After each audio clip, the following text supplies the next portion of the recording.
This morning, I've terminated the employment of Bridget Kelly, effective immediately.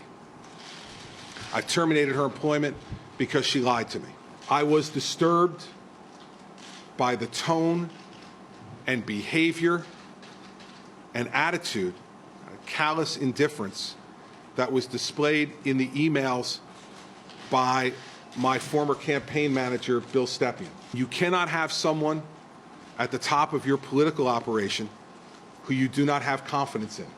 New Jersey Governor Chris Christie explaining why two members of his inner circle, his Deputy Chief of Staff, Bridget Kelly, and his former campaign manager, Bill Stepien, were losing their jobs. That was the governor speaking in January. Now, the reason behind Bridget Kelly's firing was obvious. She was publicly exposed as having written an email that said, "Time for some traffic problems in Fort Lee." And according to Governor Christie, she lied and said she had nothing to do with those traffic problems in Fort Lee when she was questioned about it. Lying to Chris Christie, well, that's the sort of thing that gets you fired, apparently. But the reasoning around Bill Stepien being fired, that has been less clear. Literally 2 days before Chris Christie's press conference, the one we just played that clip from, just 2 days before that, where he announced he was firing Bridget Kelly and Bill Stepien, 2 days ahead of that, Chris Christie had put Bill Stepien forward to take over as the head of the New Jersey Republican Party.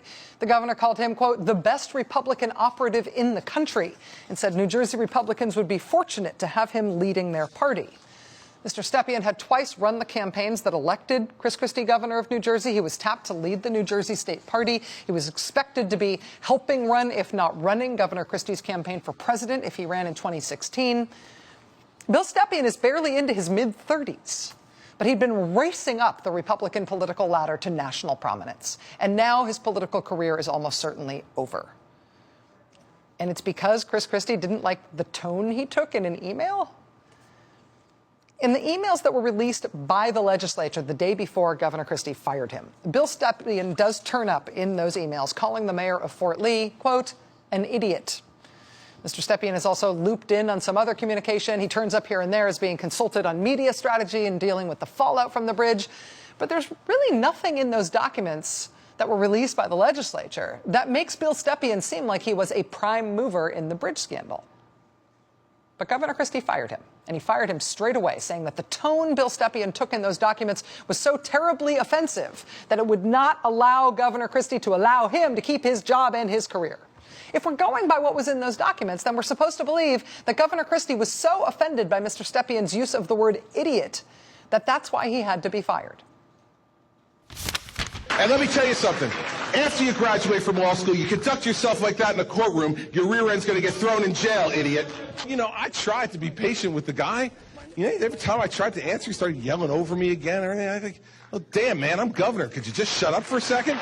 Governor, on Monday, are you going to be addressing the legislature? Did I say on topic?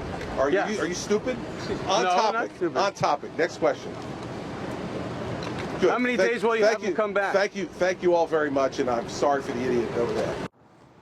New Jersey Governor Chris Christie calls people idiot all the time, to their face, particularly if their camera's rolling. But now we're supposed to think that that kind of language is a firing offense. Secondly, I was disturbed by the tone and behavior and attitude, callous indifference that was displayed in the emails by my former campaign manager, Bill Stepien. And reading that, it made me lose my confidence in Bill's judgment. As far as what's out there in the public record on Bill Stepien's role in the bridge scandal, really, there isn't much. You see it on a few emails. He does call the mayor an idiot. That's pretty much it. Firing Bill Stepien for that, because the governor says he was so bothered by that tone.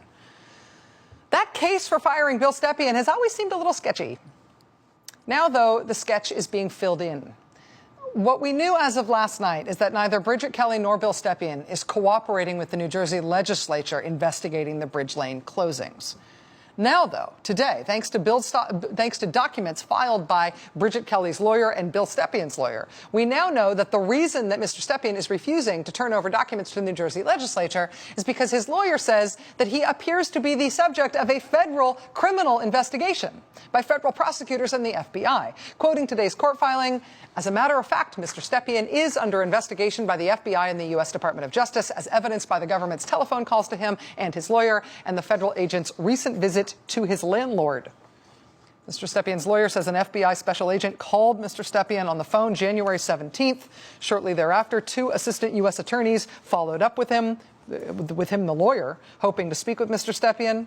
In mid-February, apparently, an FBI agent and an investigator from the DOJ paid a visit to Mr. Stepien's home. They asked his landlord about his conduct and his character. And in every instance, Mr. Stepien and his lawyer declined to talk with federal agents or the federal prosecutors who were trying to talk to him. And according to Bridget Kelly's lawyer, same goes for her. Not only are Bridget Kelly and Bill Stepien invoking the Fifth Amendment and refusing to hand over documents to the legislature while the legislature investigates this issue, Bill Stepien and Bridget Kelly appear to be refusing to cooperate with federal prosecutors. And that's one thing. If your case for why you're not complying is because you dislike the legislature, you dislike the specific legislators who are leading the investigation, or you suspect their motives somehow.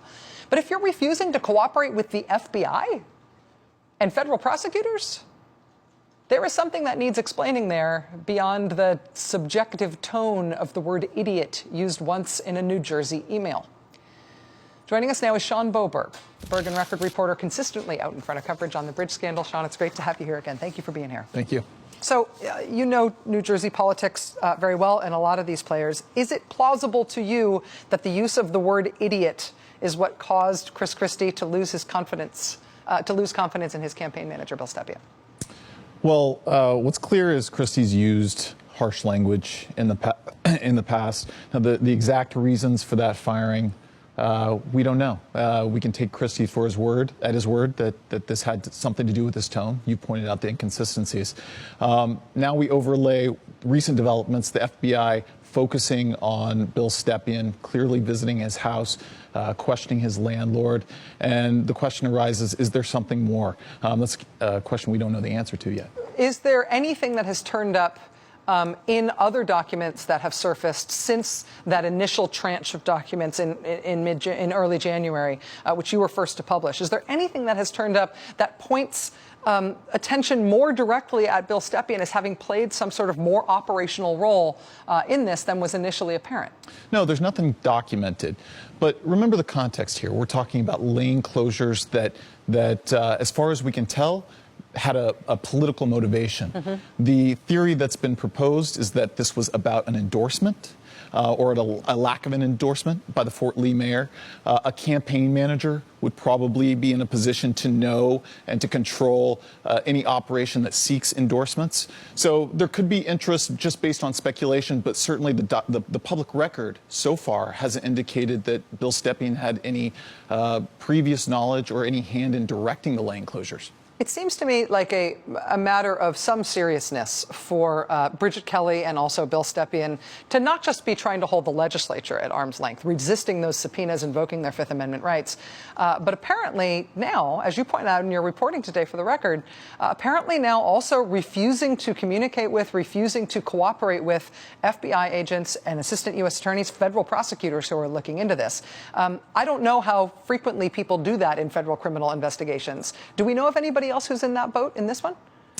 No, we don't. And this goes without saying. But listen, this is a serious investigation. Anytime you have federal prosecutors looking into a matter that your name has been attached to, I think any good defense attorney is going to counsel that these people take very methodical, deliberative steps and that they actually challenge prosecutors to build a case. Now remember, we don't know what crime they're pursuing, what kind of case they might be building.